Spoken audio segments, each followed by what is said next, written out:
आइए article discuss करते हैं शानदार तरीके से। पहले यही आर्टिकल मैं आप लोगों को बताऊंगा, ये बात कर रहा है फाइनेंस कमीशन की। अभी हमारे देश के अंदर में जो फाइनेंस कमीशन है उनका नाम आप लोगों को पता है क्या था? अभी जो हमारे देश के अंदर में फाइनेंस कमीशन थे उनका नाम था एनके सिंह। 2017 में एनके सिंह साहब जो है फाइनेंस कमीशन बने थे। यहां से कई बार दोस्तों आप लोगों से पूछा था पहले नंबर के फाइनेंस कमीशन कौन थे, तो यार जैसे प्लानिंग कमीशन के बारे में आप लोगों ने पढ़ा है ना, ऐसे ही प्लानिंग कमीशन को रिप्लेस कर 2015 में हम लोगों ने नीति आयोग लेकर आए। तो नीति आयोग के चेयरमैन कौन होते हैं आप लोग ये बताइए। तो नीति आयोग के जो चेयरमैन थे उनको यहां पर अभी फाइनेंस कमीशन का जो है वो चेयरमैन बना दिया है, और ये 16वां नंबर का फाइनेंस कमीशन है। यानी कि अब तक जो है टोटल 15 फाइनेंस कमीशन आप लोगों को यहां पर देखने को मिले, ये 16वां नंबर का फाइनेंस कमीशन आप लोगों को यहां पर देखने को मिलेगा। ठीक, आइए आर्टिकल डिस्कस करते हैं शानदार तरीके से। पहले यही आर्टिकल मैं आप लोगों को बताऊंगा, ये बात कर रहा है फाइनेंस कमीशन के बारे में। ये आप लोगों को ये पहले पेज पर भी देखने को मिलेगा और पेज नंबर 12 पर देखने को मिलेगा।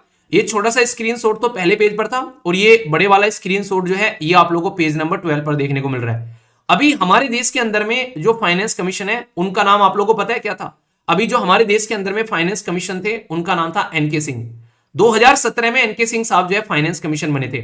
यहां से कई बार दोस्तों आप लोगों से पूछा था पहले नंबर के फाइनेंस कमीशन कौन थे, तो याद रखना 1951 में पहले फाइनेंस कमीशन को अपॉइंट किया गया था, जिनका नाम था केसी नेगोई। ठीक है, तो इनका नाम कई बार आप लोगों से पूछा जाता है।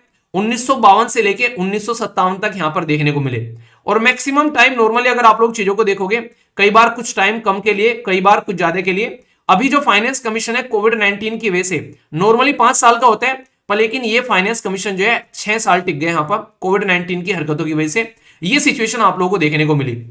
तो फाइनेंस कमीशन अब तक थे एनके सिंह साहब थे, इनसे पहले जो थे डीवाई रेड्डी साहब थे, और इनसे पहले जो थे वो डॉक्टर केलकर साहब थे। तो यहां पर कई बार आप लोगों से ये इंक्रीजिंग और डिक्रीजिंग ऑर्डर में भी लेके आया जाता है, तो इसके बारे में आप लोग याद रख लेना। ठीक है, कई बार आप लोगों ने सुना होगा यहां पर एक तरीके से कि गरीबी हटाओ। इंदिरा गांधी जी ने कुछ टाइम पर गरीबी हटाओ का नारा दिया था, और उस टाइम पर फाइनेंस कमीशन कौन था? ये क्वेश्चन भी आप लोगों से पूछा जाता है कई बार। बताइए किस कौन सा आप लोगों वहां पर एक तरीके से उस टाइम पर नहीं, एक तरीके से जब गरीबी हटाओ तो यहां पर सारा सिस्टम निकल कर आता है, अच्छा कैसे कैसे गरीबी हटानी है। तो ऐसे क्वेश्चन भी आप लोगों से यहां पर पूछे जाते हैं। तो बताइए, देखता हूं कौन आंसर देते हैं। अभी जो इंसान यहां पर बन रहे हैं इनका नाम है अरविंद पनगरिया। आप लोगों ने इनका नाम कई बार सुना होगा, क्यों नहीं सुना होगा? क्योंकि नीति आयोग के ये फॉर्मर वाइस चेयरमैन भी आप लोगों को यहां पर देखने को मिलते हैं। ठीक है, याद रखना नीति आयोग के जो चेयरमैन होते हैं उनका नाम तो आप लोगों को पता है, कौन होता है नीति आयोग का चेयरमैन? बताइए। जैसे प्लानिंग कमीशन के बारे में आप लोगों ने पढ़ा है ना, ऐसे ही प्लानिंग कमीशन को रिप्लेस कर 2015 में हम लोगों ने नीति आयोग लेकर आए।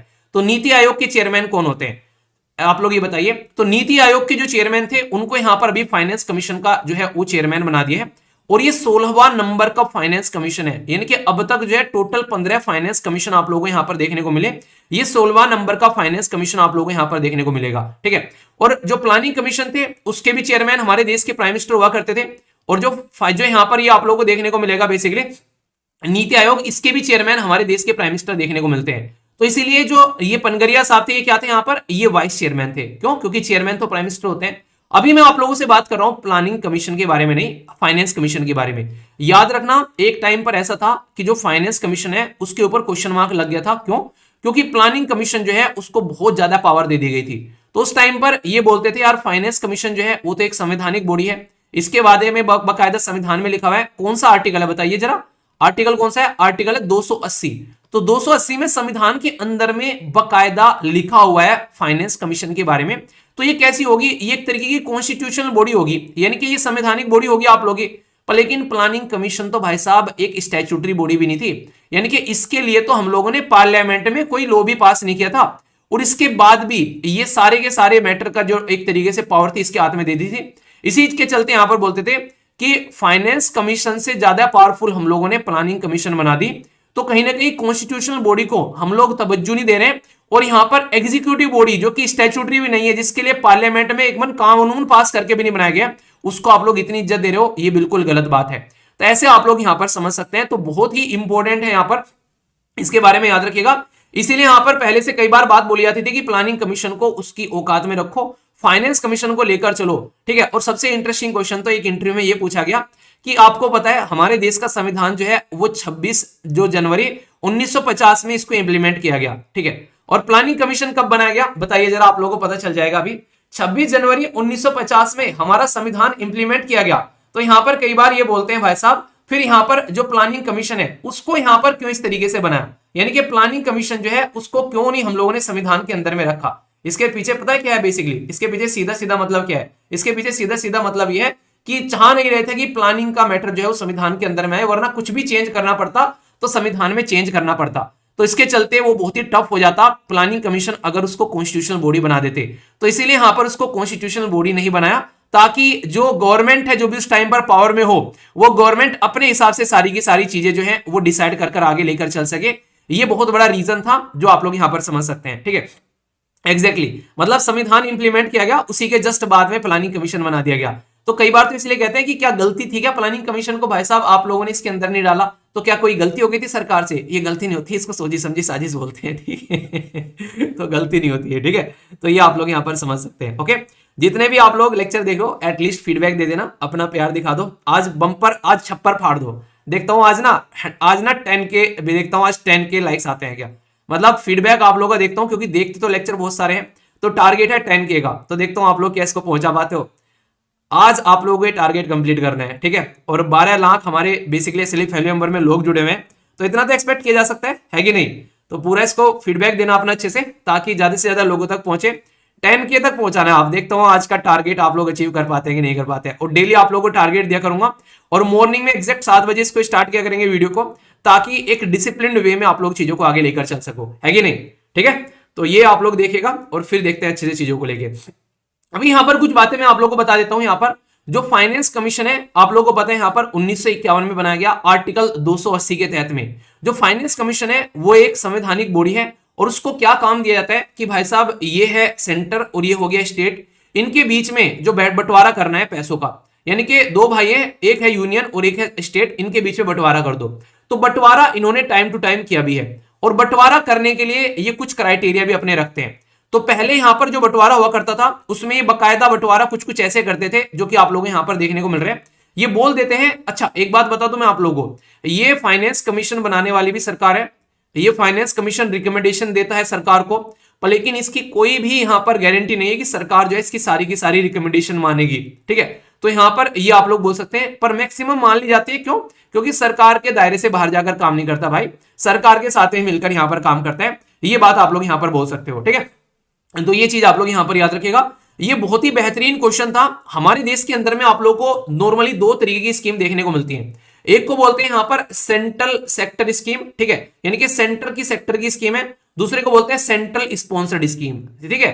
तो यहां पर सेंट्रल सेक्टर स्कीम वो स्कीम होती है जहां पर सारा का सारा पैसा जो है वो सेंट्रल गवर्नमेंट के हाथ से आता है, बस स्टेट गवर्नमेंट को इंप्लीमेंट करना होता है, उसको पैसा सेंट्रल गवर्नमेंट ही देगी।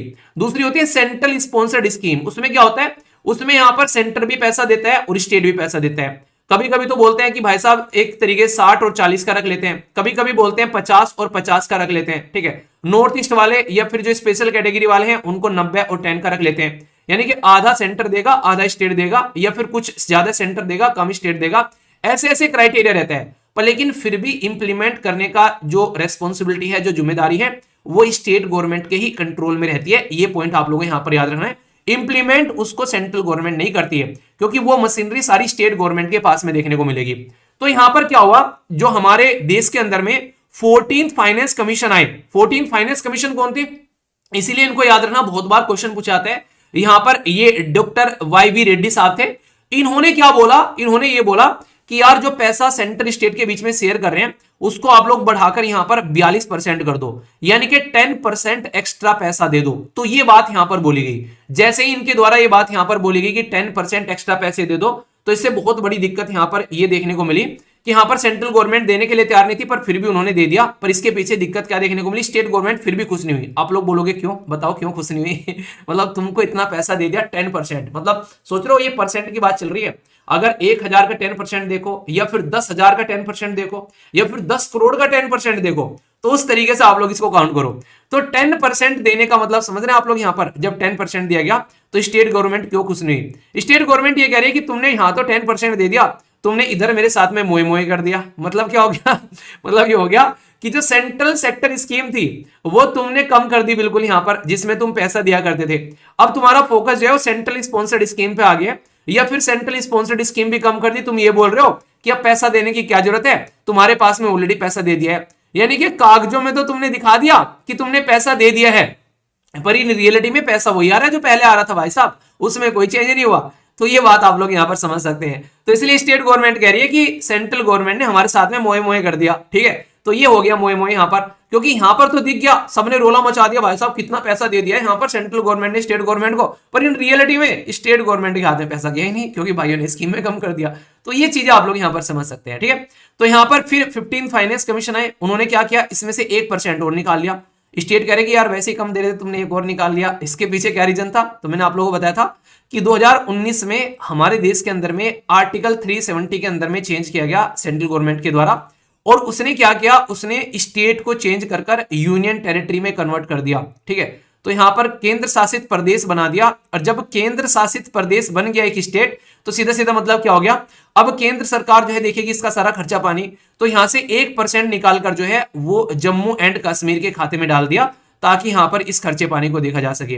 रिसेंटली ये क्वेश्चन कई बार आप लोगों से एग्जाम में पूछा गया था कि कौन से फाइनेंस कमीशन ने, तो यहां पर 32 से 42 किया, कौन से फाइनेंस कमीशन ने 41 किया, और जिसने 41 किया उसमें 1% जो घटाया गया यहां पर वो किसकी वजह से घटाया गया।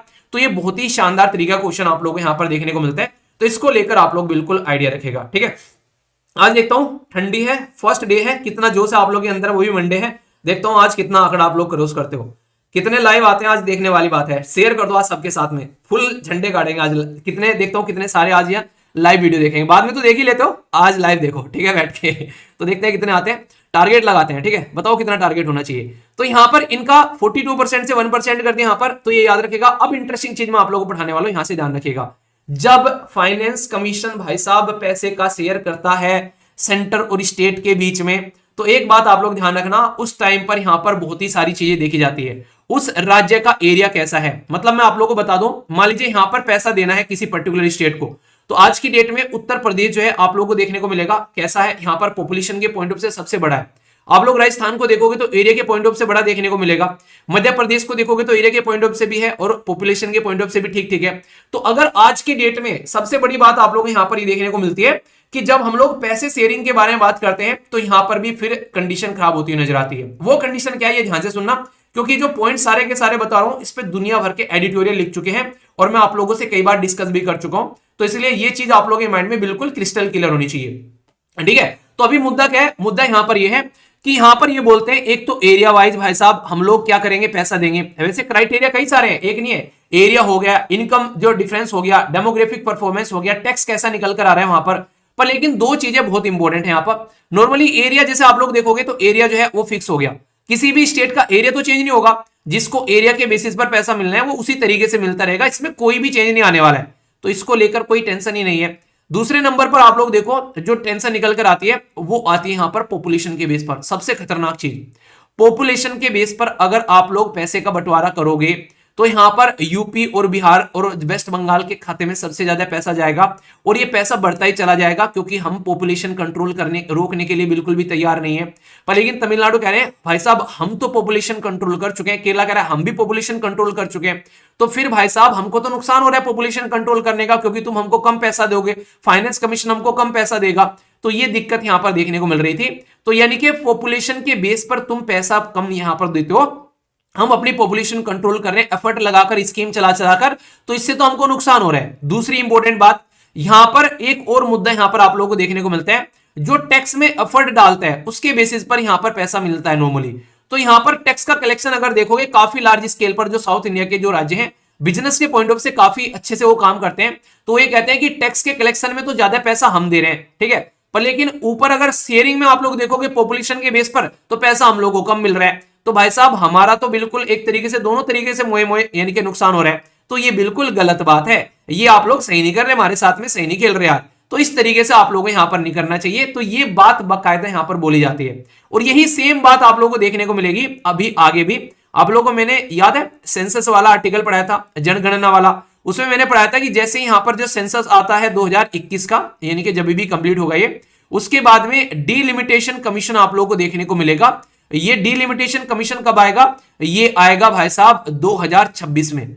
2026 में जब डीलिमिटेशन कमीशन आएगा तो वहां पर भी यही बात बोली गई है कि पॉपुलेशन के बेस पर हम लोग क्या करेंगे, अपनी जो लोकसभा जो सीटों का बंटवारा आप लोग बोल सकते हैं, नॉर्मली कॉन्स्टिट्यूएंसी की जो सीट है उसका बंटवारा हम लोग करेंगे। और फिर साउथ इंडिया के राज्य ये बोलते हैं कि हमने तो पॉपुलेशन कम करी है भाई, तुम फिर से हम लोग को लोकसभा में रिप्रेजेंटेशन यहां पर एक तरीके से कम देखने को मिलेगी हमारी, क्योंकि ऑलरेडी यूपी जो है वो सबसे ज्यादा रिप्रेजेंटेटिव है लोकसभा के अंदर में। मैक्सिमम प्राइम मिनिस्टर आप लोगों को यूपी से निकल कर आते हैं, ठीक है, आप लोग खुद देख सकते हैं आज की डेट में। अगर कल को चलकर हम लोग अपनी पॉपुलेशन कंट्रोल करते चले गए और तुम यहां पर इस तरीके से सीटों का बंटवारा पॉपुलेशन पर करते चले गए, तो देखते ही देखते कुछ राज्य ऐसे हैं जो कि दबा दबा कर अपनी पॉपुलेशन बढ़ा रहे हैं, और वहां पर आप लोगों को देखने को मिलेगा उनका सबसे ज्यादा रिप्रेजेंटेशन यहां पर निकल कर आएगा।